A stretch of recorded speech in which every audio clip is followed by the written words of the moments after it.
그래서 우리가 말씀 읽어 나가겠습니다. 다시 잠시 기도하고 말씀 생각하겠습니다. 하나님, 이 오후 시간 우리의 육신은 연약하지만은 그러나 또 주의 이름으로 예배의 단을 쌓고 말씀 앞에 있사오니 주님 힘을 주셔서 저희의 육신이 이 모든 일들을 감당하게 하여 주옵소서. 육신의 힘을 주시고 깨어있는 정신을 주시고 또 성경 말씀을 함께 읽으며 조금 해석하며 또 묵상할 수 있게 하여 주시고 하나님의 말씀을 읽는 것이 항상 기쁨이 되고 즐거움이 되게 하여 주시고 또 조금 해석할 수 있는 지혜와 바른 생각을 부족한 종에게 주시기를 원하옵고 또 참여한 자들 이곳과 각 가정에 모든 사랑하는 심령들에게 은혜를 주시고 성령의 기름 부음을 이미 주신 줄 아오니 성령님의 깨우치시는 은혜를 주셔서 성경을 읽을 때마다 잘 이해하고 깨닫고 마음에 새기게 하여 주옵소서. 예수 그리스도의 이름으로 기도하옵나이다. 아멘. 출애굽기 좀 생각해 보십시다. 출애굽기라는 히브리어 성경 명칭은 히브리어 성경은 따로 창세기, 출애굽기 그런 말이 없고 그냥 그 책의 첫 단어가 제목처럼 되어 있습니다. 그래서 창세기는 히브리 말로 태초에 베레시트라고 하는 말이 아마 책 제목이라고 알고 있고 출애굽기는 앞에 시작하기를 베엘레 쉐무스, 베엘레스라는 말이 엘레라는 말이 한 단어인데 엘레라는 말하고 베가 합쳐서 그냥 한 단어처럼 있는데 베는 그리고 베라는 말은 히브리 말은 그리고 엘레라는 말은 이것들이 그리고 이것들이 쉐모스라는 말은 이름이라는 복수입니다. 이름 쉐모스. 그래서 이것들이 이름들이다. 그렇게 되어 있어요. 이것들이 이름들이다. 우리는 보면은 출애굽기에 야곱과 함께 쭉 이렇게 이름은 아들들의 이름은 이러하니라 이렇게 번역을 부드럽게 했죠. 그런데 히브리어 성경에는 이것들이 이름들이다. 그러니까 야곱과 함께 각기 권속을 데리고 애굽에 내려간 자들의 이름들이다. 그런 뜻이겠죠. 그래서 베엘레 쉐모스가 출애굽기의 책 이름입니다. 그냥 이것들이 그리고 이것들이 이름들이다. 출애굽기라는 엑소더스라는 이 말은 헬라어 70인역에서 왔다고 보입니다. 헬라어 70인역에서 명칭을 따온 것이 엑소더스라는 출애굽기라고 우리가 번역한 영어 성경의 그 명칭의 이름입니다. 출애굽기의 저자는 물론 모세입니다. 모세가 썼다고 봅니다. 앞에서도 이 출애굽기의 시작이 그리고 이것들이 그리고라는 말이 그런 말로 시작되는데 그리고라는 말은 앞에 있는 책하고 연결된 기분이 들죠. 그러니까 앞에 책하고 서로 별개 것이 아니고 그리고 앞에 쭉 얘기 다 하고 그리고 또 이것들이 하고 이렇게 이어져 나가는 것이죠. 그럼 창세기하고 출애굽기는 서로 연관된 한 묶음과 같으다. 한 묶음 두 권만 그런 것이 아니라 구약 성경의 처음 5권 모세의 5권의 책이라고 말하는 모세오경이라고 말하는 창세기, 출애굽기, 레위기, 민수기, 신명기 5권의 책을 우리가 율법이라고 흔히 말합니다. 히브리 말로는 토라라고 합니다. 이 5권의 책이 사실은 한 묶음과 같다. 그렇다고 한 권이라는 것이 아니라 5권의 책이지만은 모세가 쓴 5권의 책이다. 그리고 합쳐서 율법이다. 그렇게 불리우는 것입니다. 우리는 그것들이 모세가 하나님의 감동 가운데 쓴 책들이라고 봅니다. 그것은 구약 성경 자체가 증거 혹은 암시하는 바입니다. 여호수아서부터 보면은 모세의 율법, 모세가 기록한 율법 체계 이런 표현이 나오기 시작합니다. 여호수아서에도 또 역사서인 열왕기서나 역대기에도 에스라 느헤미야에도 심지어 다니엘에도 또 선지서의 마지막인 말라기 4장 4절에도 그런 표현이 나옵니다. 그러면 구약 성경 자체가 이 율법, 창세기부터 신명기까지의 율법을 모세의 율법, 모세가 쓴 책이라고 증거하고 있다고 보이고, 정통 유대교가 믿고 증거하는 바이고, 또 예수님은 정통 유대교의 성경관을 그대로 다 받아들이십니다. 더 그것을 성경에 충실하셔서, 그들은 당시의 유대인들이 장로들의 유전을 따라서 성경을 왜곡시키거나 폐지시키는 점을 지적해서 성경에 충실해야 될 것을 말씀하십니다. 유대인의 정통 유대교의 성경관은 예수님의 성경관이고 사도들의 성경관이고 신약 성경의 성경관이라고 할 수 있습니다. 신약 성경도 모세의 율법을 모세의 책으로 그렇게 증거하고 있다고 봅니다.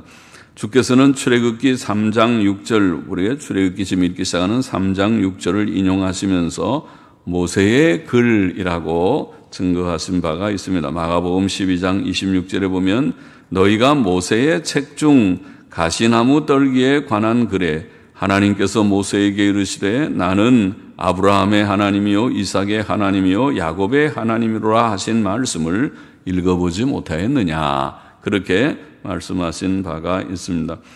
출애굽기의 저작 시기와 장소는 출애굽기 16장 35절에 보면 애굽에서 나온 후 광야 40년 생활을 마칠 즈음에 모압 평지에서라고 보입니다. 거기에 보면 이스라엘 자손이 사람 사는 땅에 이르기까지 40년 동안 만나를 먹었다, 이런 기록이 있습니다. 그러면은 출애굽기를 쓴 것은 40년 광야 생활 끝부분이라는 뜻이겠고, 곧 가나안 지경에 이르기까지라고 했으니까 가나안 지경에 도착하기 전 그들이 모압 평지에 도달했을 때일 것 같습니다. 이 말씀은 본서가 광야 40년 생활을 끝마칠 즈음에 모세가 죽기 전에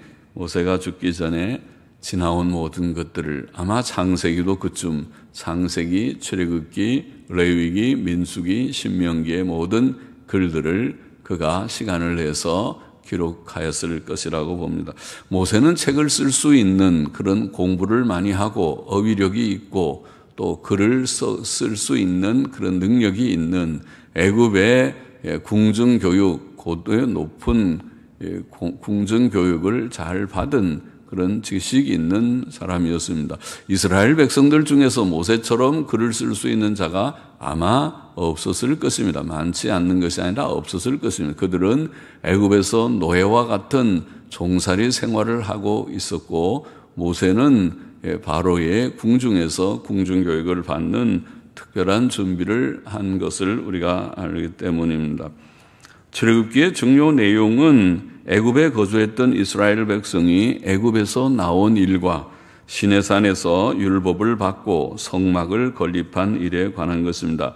1장부터 19장은 출애굽 사건을, 20장부터 24장은 시내산에서 율법을 받은 것을, 25장부터 40장은 성막에 대한 하나님의 지시와 그 지시대로 성막 건립한 일을 기록합니다.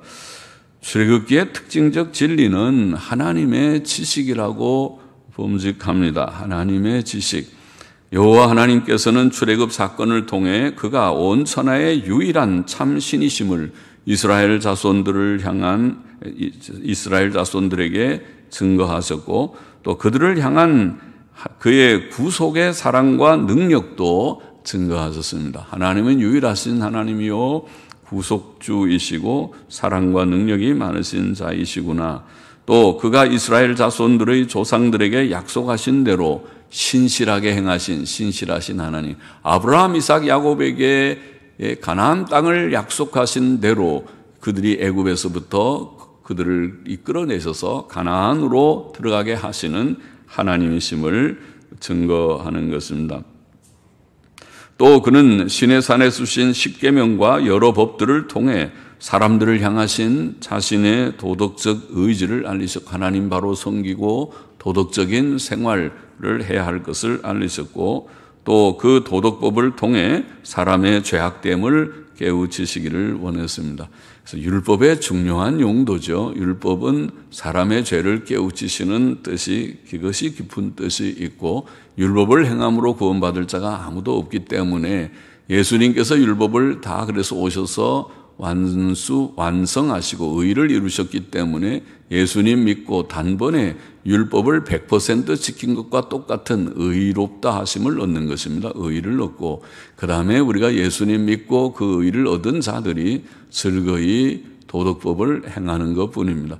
도덕법을 행하도 행위는 다 부족하기 때문에 늘 행위로 조합해 설 자는 아무도 없는 것입니다. 그래서 이제 그러나 우리가 그 율법을 생활의 규범으로 지켜야 될 것을 보이는 뜻도 있습니다. 또 성막 제도를 통해서 장차 오실 구주 예수 그리스도의 인격과 사역을 증거하고, 또 하나님의 백성이 어떻게 하나님과 섬길 수 있는가, 제사장을 통해서, 제사를 통해서 섬길 수 있다. 그것은 오늘 신약교회가 예수 그리스도를 통해서, 대제사장이신 예수 그리스도를 통해 예수 그리스도의 이름으로 하나님께 나아갈 수 있는, 오늘날에는 모든 성도들이 다 제사장과 같이 하나님께 나아갈 수 있는 그런 은혜를 증거하고 있고, 또 하나님께서 그들과 늘 함께 하시는, 성막과 함께 하시는 하나님은 오늘 우리와 함께 우리를 성전 삼으셔서, 우리의 육체를 성전 삼으셔서 두세 사람이 주의 이름으로 모인 교회를 주께서 귀히 여기시고, 여러분 우리가 모인 이 모임을 주께서는 귀히 여기십니다. 모이는 모임, 우리 개개인 예수님의 이름을 부르는 진실이 믿는 속죄신앙 가진 구원받은 성도들 개개인과 또 모이는 모임을 귀중히 여기시는 것을 우리가 압니다. 주님은 우리와 함께 하시는 주님이신 것을 성막 제도를 통해서 증거하셨습니다. 1장 내용을 좀 보십시다. 1장은 이스라엘의 번창과 고난에 대한 그런 말씀을 기록하고 있습니다. 다시 좀 본문을 보십시다. 1절, 야곱과 함께 각기 권속을 데리고 애굽에 이른 이스라엘 아들들의 이름은 이러하니, 루벤과 시므온과 레위와 유다와 이사갈과 스불론과 베냐민과 단과 납달리와 갓과 아세리요, 이미 애굽에 있는 요셉까지 야곱의 혈속이 모두 70인이었더라. 혈속이라는 말은 흥미로운 말입니다. 혈속이라는 말은 영어 성경을 보면 허리에서 나온 자들, 이런 표현입니다. 허리에서 나온 자들. 그러니까 야곱의 허리에서, 야곱이 자손들을 많이 낳았, 12명의 아들을 낳지 않았습니까? 자손들을 낳았는데 그 자손들은 야곱의 허리에서 나왔다. 이런 재미있는 표현을 합니다.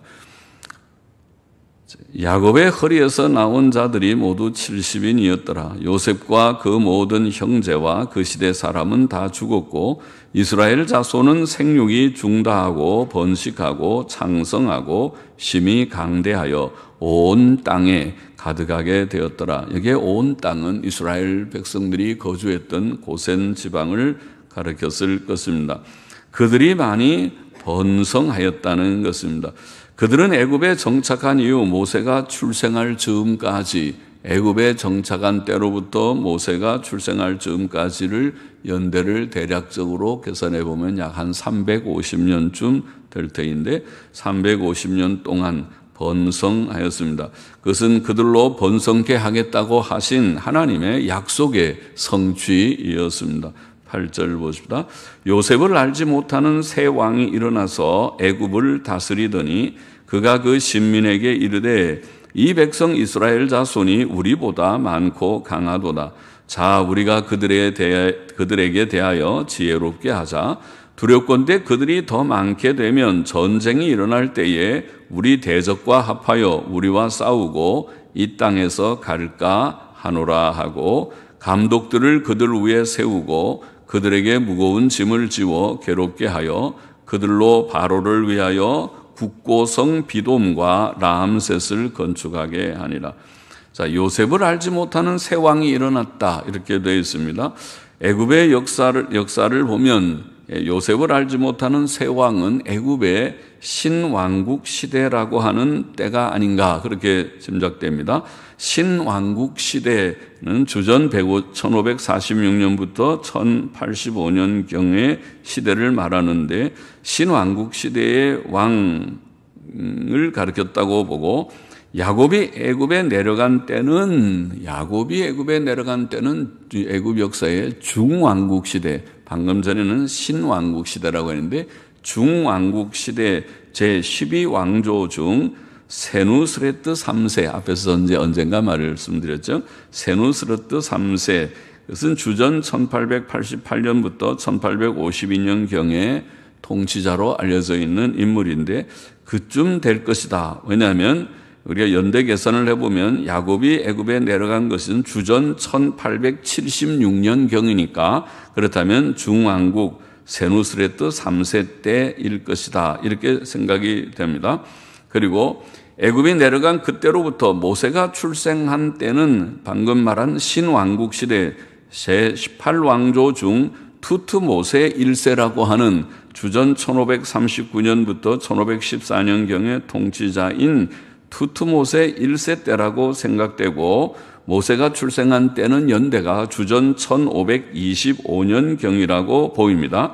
그러면은 그 왕은 지금 여기에 이 투트모세 1세라고 하는 이 왕 신왕국 시대의 이 왕은 이제 이스라엘 백성의 빠른 번성을 보고 매우 염려했다고 보입니다. 그리고 그들을 탄압할 한 정책을 세워서 북고성 비돔과 람셋을 건축하는 그런 일을 만들어서 그 건축하는 일에 이스라엘 백성들을 강제 노동자로 그렇게 동원해서 노역을 시켰던 것입니다. 이스라엘에게는 번성케 하신 복도 있었지만은 압제의 고난도 있었습니다. 창세기 15장 13절에 보면은 여호와께서 아브라함에게 이르시되 너는 정령이 알라 내 자손이 이방에서 객이 되어 그들을 섬기겠고 그들은 400년 동안 내 자손을 괴롭게 하리라. 이런 말씀이 있어요. 400년 동안. 그래서 이스라엘 백성들이 애굽에 가서 생활한 것이 전체 보면 430년 정도 되지요. 430년 동안. 그러나 그 가운데서 요셉이 그래도 살아 있었을 동안에는 그래도 조금 나았겠죠. 그래도 이방인이지만은 이방 나라 사람들이 와서 그렇게 거주하는 것이니까 눈칫밥이 없지는 않았겠지만은 그래도 그 요셉이 살아있을 동안에는 좀 요셉을 알고 그의 공적을 존중한 왕들이 통치했을 때는 좀 나았겠죠. 그러나 애굽의 신왕국 시대 이제 새 왕이 요셉을 알지 못하는 새 왕이 들어섰다 이렇게 표현한 대로 신왕국 시대에는 그 핍박의 정도가 매우 심했던 것 같습니다. 그러면 이스라엘 백성이 애굽에서 극심한 고난을 당한 세월은 그 세월은 400년 전체는 아닐 것이다. 요셉이 살아있는 동안에는 그래도 조금은 그들이 이방 나라에 생활을 했지만은 이제 신왕국 시대에 들어서면서부터 더 핍박이 심한 것이라고 보면 그때부터 계산해 보면은 약 한 90여 년쯤 될 것이라고 보입니다. 그래서 그 약 90여 년의 기간이 특별한 극심한 걸 그래도 굉장하죠. 90여 년이면은 우리는 일제 36년을 가지고 지금도 오랜 세월이 지는 지금도 다 마음들이 상해서 일본 하면은 뭐 좀 상한 말들을 표현하는 이제는 좀 털어버릴 때가 되고도 남았다고 보이긴 하지만은 믿는 사람들은 다 그런 것들을 극복해야 더더욱이 극복해야 될 것이지만은 그러나 우리 민족의 그런 반일 감정이 좀 남아 있는 것과 비교해 보면 90여 년이라도 그것은 매우 긴 고난의 기간이라고 보입니다.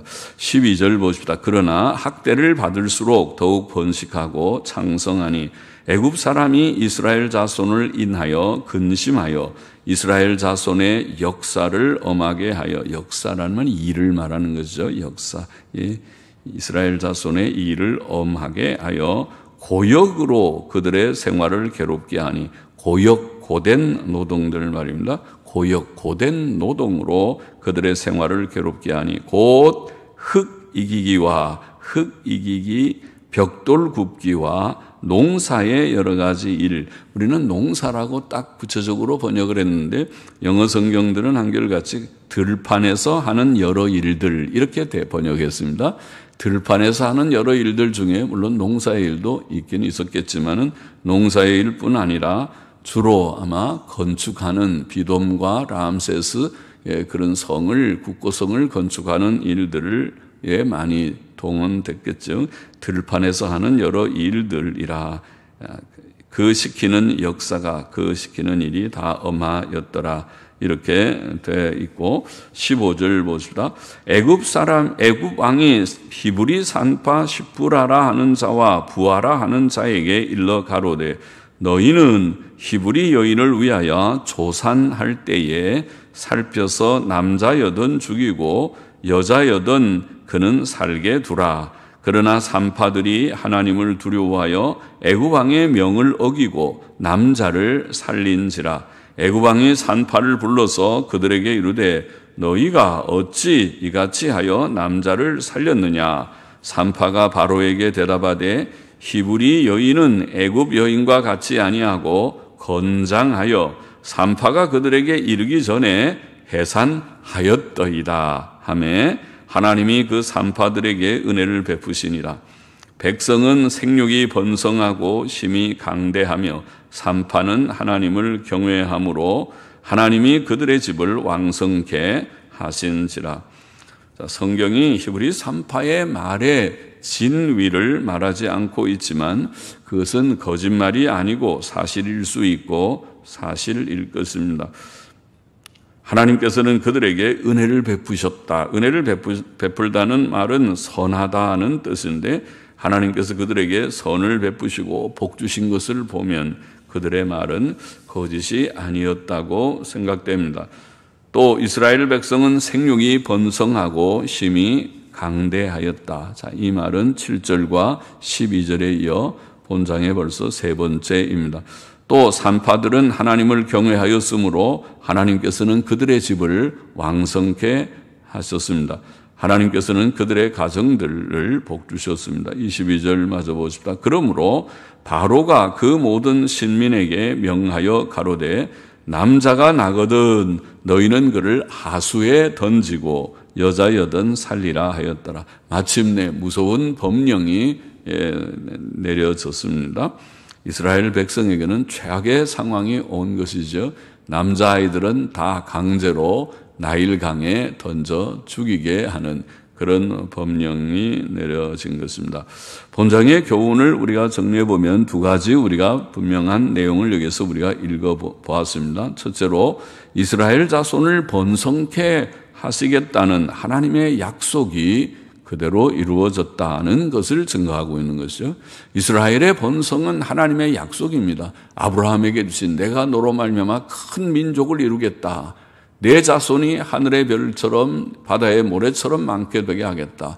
번성케 하시겠다는 약속이죠. 하나님의 그 약속이 아브라함에게 그 아들 이삭에게 또 야곱에게 주어졌었는데 그 약속이 그대로 이루어져서 이스라엘 자손들이 번성케 되었다. 7절에 이스라엘 자손은 생육이 중다하고 번식하고 창성하고 심히 강대하여 온 땅에 가득하게 되었더라. 여러 번 반복해서 여러 표현을 사용해서 이스라엘의 수적인 번성에 대해서 증거했고 12절도 그러나 학대를 받을수록 더욱 번식하고 창성했다고 돼 있고 20절에도 백성은 생육이 번성하고 심히 강대하였다고 그렇게 증거하고 있습니다.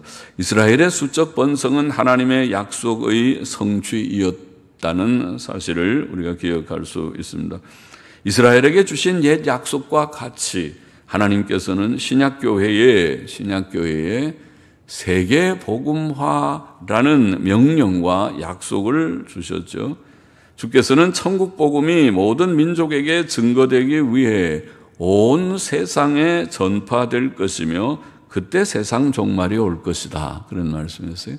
주의 재림의 때, 세상 종말의 때가 가까운데 그 가까운 징조, 열 몇 개의 징조 중에 하나가 세계 복음화라는 징조입니다. 복음이 온 세상에 널리 증거될 것이다. 아니 12명의 제자 세워서 작은 무리라고 표현하신 그 믿는 사람들, 별로 유능한 사람도 별로 없는 예수님의 제자들, 그들이 온 세계의 땅끝까지 복음을 증거하게 될 것이라는 것은 상상하기 어려운 일이었지만은, 그러나 하나님의 명령, 하나님의 약속과 같은 말씀이었죠. 또 주께서는 제자들에게 마지막 담보하시기를 너희는 가서 모든 족속으로 제자를 삼아 아버지와 아들과 성령의 이름으로 세례를 주라. 그렇게 명령했죠. 모든 족속에게 가서 증거하라. 사도 바울은 로마서 11장에서 이방인의 충만한 수가 들어오기까지 이런 표현을 했습니다. 이방인의 충만한 수가 들어올 것이다. 교회 안으로 편입되어 예수님 믿고 구원 얻는 자들의 수가 충만하게 들어올 것이다. 그를 오기까지 이스라엘의 덜어는 완악하게 되었다가 온 이스라엘이 구원을 얻을 것이다 라는 하나님의 구원 계획을 증거했습니다. 요한계시록에서도 요한계시록 7장 9절 같은 말씀을 보면 사도 요한이 본 환상 가운데 무엇이 있습니까? 각 나라와 족속과 백성과 방언에서 아무도 셀 수 없는 큰 무리가, 세어보려고 해도 너무 숫자가 많아서 세기 어려운 큰 무리가 흰옷을 입고 손에 종려가지를 들고, 흰옷 입은 죄 씻음 받은 의롭담을 받은 의인들이죠. 성도들이죠. 종려가지는 승리의 표시겠죠. 이 환난 많은 세상에서 저들이 낭망하지 않고 실패하지 않고 그들이 믿음 지키고 승리했다는 거죠. 예수님 끝까지 믿고 주님 할렐루야 찬송 부르면서 믿음의 생활 잘 했다는 것이죠. 종려가지를 들고 보좌 앞과 어린 양 앞에 선 광경을 보았던 것입니다. 오늘날 우리는 하나님의 그 약속이 거의 성취된 것을 봅니다. 지구상에 하나님의 복음이 전파되지 않은 곳이 이제는 거의 없을 정도로 세계 복음화가 이루어졌다고 보입니다. 주께서는 명령하시고 약속하셨지만은 그 명령과 약속이 2000년 시간이 흐르면서 온 세계 곳곳에 복음이 증거되고 이제는 우리나라에까지, 또 우리나라가 많은 선교사들을 파송하는 나라가 돼서 우리나라에서 파송한 선교사들의 수가 엄청 많죠. 많은 선교사, 도리어 이제는 역수출하듯이 우리에게 복음을 전해주었던 그 땅으로 선교사들을 거꾸로 파송하고 있습니다. 이제는 유럽으로도 가고 또 다른 나라들에게 파송하는, 이슬람 지역도 사실은 복음이 우리보다 훨씬 먼저 들어간 적이요. 터키 같은 데는 바로 바울이 직접 전도했던 1차, 2차 선교 여행을 했던 곳이 터키니까 그곳에도 그런 이슬람 지역까지도 우리가 거기는 복음이 자유롭게 전파되기 어려운 곳이긴 하지만은, 그러나 여러 가지 다른 형태로, 다른 어떤 그런 위장된 형태라고 할지, 일반 그런 평신도 선교사들처럼 선교 훈련을 받은, 신학 훈련을 받은 자들, 신학교에서 제대로 성경과 교리와 교회 역사와 모든 것을 바르게 공부한 그런 훈련된 사람들이 일반 다른 직업을 가지고 들어가서 거기서 선교 활동을 하는 자들도 많이 있는 줄 알고 있습니다. 우리는 하나님의 뜻이 이루어지고 있다는 것을 깨닫고 또 기대를 갖고 낭망치 말고 끝까지 이제 주의 재림이 가까운 줄을 믿고 끝까지 충성하고 믿음 생활도 잘하고 끝까지 복음을 힘써 전하는 우리가 되어야 하겠습니다. 둘째로 오늘 본문에 보면 이런 번성뿐 아니라 이스라엘 자손들에게 고난도 있었다. 번성과 고난 제목을 이스라엘의 번성과 고난, 번창과 고난입니다. 하나님의 약속대로 이스라엘 백성은 심히 번성했지만 고난도 함께 받았습니다. 그들은 애굽 사람들의 엄한 감독들 아래서 심한 노역을 했다. 그들은 심지어 죽음의 위협을 당했다. 어린아이, 남자아이가 나면 다 나일강에 죽여라, 던져라. 이스라엘 백성에는 극심한 고통이 아닐 수 없었을 것입니다. 이스라엘 백성이 애굽에서 핍박과 고통을 당했듯이 신약 시대의 신약교회도 주의 백성된 우리도 세상에서 핍박과 고난을 각오해야 한다는 것이 신약성경의 교훈입니다. 주께서는 나를 인하여 너희를 욕하고 핍박하고 거짓으로 너희를 거슬러 모든 악한 말을 할 때에는 너희에게 복이 있나니 기뻐하고 즐거워하라. 주의 백성들이 땅 위에서 사도 바울도 그랬고 주님 자신도 그랬지만 주님 자신은 땅 위에서 바리새인들과 장로들과 서기관들에 의해서 시기를 당하고 미움을 당해서 십자가에 처형되는 데 자갈이 갔죠. 사도 바울은 복음을 전할 때에 칭찬도 듣지만은 비방도 많이 들었죠. 그렇죠? 그래서 그런 가운데서 복음이 증거되는 것입니다. 나를 인하여 너희를 욕하고 핍박하고 거짓으로 너희를 거슬러 모든 악한 말을 한다. 이렇게 표현했습니다. 그래서 그것을 각오해야 될 것이다. 각오해야 될 것이다. 우리가 흠이 잡혀서 옳지 않은 그런 옳지 않다기보다 흠 잡혀서 지적을 받는 그런 비방은 내가 받지 않도록, 그런 비방은 받지 않도록 노력해야 하지만은 나는 바로하고 내 양심에 거리낌이 없는 그런 상황이라도 악한 사람은 마귀와 악령들과 악한 자들, 악한 세력들은 언제든지 하나님의 종들을 비방할 준비가 되어 있는 자들이, 그런 악한 자들이 언제든지 많아요. 그래서 그런 것들을 우리가 두려워하지 말고, 그런 거 두려워하면 주의 일을 못할 것입니다. 그런 말들을 당할 때에 기뻐하고 즐거워하라. 하늘에서 너희의 상이 크민이라. 너희 전에 있던 선지자들을 이같이 핍박하였느니라. 주께서 그렇게 말씀하셨지요. 그래서 그런 고난 또 비방을 두려워하지 말고 주님의 일을 해야 된다고 주께서 말씀하셨고, 사도 바울도 여러 구절에서 우리가 하나님 나라에 들어가려면 많은 환난을 겪어야 될 것이다. 우리가 예수님 믿고 구원받고 천국 가는데 쉽게 가는 것이 아닌가 봐요. 그래서 갈 때에 많은 고난을 각오하고 받아야 된다. 초대교회도 많은 고난을 받았고 우리나라에도 초기에 많은 고난이 있어요. 지금은 그래도 믿는 사람들이 꽤 많아져서 고난이 적은 것 같지만 아직도 기독교를 비아냥거리고 비방하는 자들이 많고 또 하나님의 참된 사역들을 비난하는 일들이 없지 않을 것입니다. 또 무릇 그리스도 예수 안에서 경건하게 살고자 하는 자는 핍박을 받으리라. 바울은 그런 말씀도 했지. 또 그는 그리스도를 위하여 너희에게 은혜를 주신 것은 다만 그를 믿을 뿐 아니라 또한 그를 위하여 고난도 받게 하심이라고 말했습니다. 주께서는 그의 재림 직전에 대환난의 때가 올 것이다. 대환난의 징조를 여러 가지 말씀하면서 전쟁과 기근과 질병과 지진과 그런 것들을 말씀했죠. 그러면서 거기에 배교와 핍박 이런 말씀도 했어요. 적 그리스도들과 거짓 선지자들이 많이 나타나고 그리고 또 이 교회들이 전체적으로 단체적으로 변질되는 교회의 배교, 이단이 한두 명 있는 것은 언제든지 있었지만은 그런 거 말고 이단이 없는 때는 없었지만은 그런 걸 말고 교회가 마치 중세시대처럼 중세시대의 교회가 전체적으로 변해서 나중에 종교개혁자들이 올 때는 교회가 고쳐지지가 않아서 교회로부터 나와야 되고 이탈돼서 나와야 되고 새로운 교회를 건립해야 될 정도가 되어버린 그것이 배교죠.